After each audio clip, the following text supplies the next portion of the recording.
நண்பர்கள் அனைவருக்கும் வணக்கம். இன்னைக்கு நம்ம இந்த வீடியோவில் எதை பற்றி பார்க்க போகிறோம்னா, நம்ம வளர்க்குற கன்னி நாய்கள் அனிமல் மேலே மட்டும்தான் அக்ரெசிவாக இருக்குமா, ஹியூமன் மேலே இருக்காதா அப்படின்றதுக்கான தெளிவான பதில் தான் நான் இப்போ உங்களுக்கு தரப்போகிறேன்.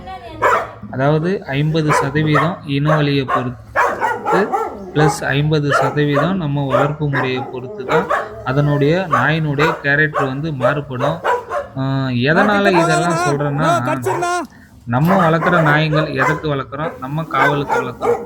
நம்ம எப்படி வளர்க்கணும் அப்படின்னு பார்த்தீங்கன்னா, ஒரு தோட்டமாக இருந்தால் யார் கண்ணுங்களுக்கும் படாமல் தனியாக நம்ம வளர்த்தோம்னா கண்டிப்பாக ஒரு அனிமலை பார்த்தா கண்டிப்பாக போய் அட்டாக் பண்ணும்.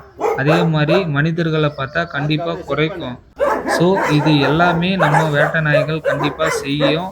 அதாவது காவலுக்கும் நல்லா சூப்பராக இருக்கும். இதே நீங்கள் அந்த நம்ம கன்னி நாய்களை வீட்டுக்குள்ளே யார் கண்ணுக்கும் படாமல் புது ஆட்களை பார்க்காம ஒரு வயசு வரையும் வளர்த்துட்டிங்கன்னா, புது ஆட்களை பார்த்தா கண்டிப்பாக குலைக்கும். நான் எதனால் சொல்கிறேன்னா, நான் வச்சிருக்கிற நாய்கள் கன்னி நாய்கள் மேக்சிமம் எல்லாமே புது ஆட்களை பார்த்தா கண்டிப்பாக குலைக்கும். நம்ம நாய் எதுக்கு வாங்குறோம், எதுக்கு வளர்க்குறோம், அதை பற்றி நல்லா தெரிஞ்சுக்கணும். நம்ம நாய் வாங்குறது ஒன்று வீட்டு காவலுக்கு, இல்லை தோட்ட காவலுக்கு. இது அடிப்படையில் தான் நம்ம ஒரு குட்டியை வாங்குறோம்.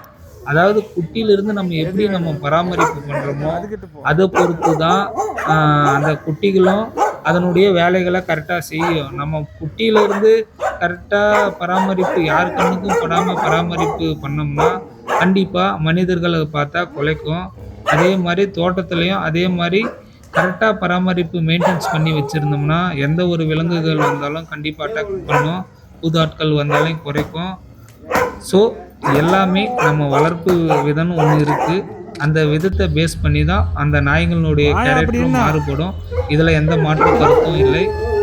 மீண்டும் அடுத்த வீடியோவில் சந்திப்போம். நன்றி, வணக்கம்.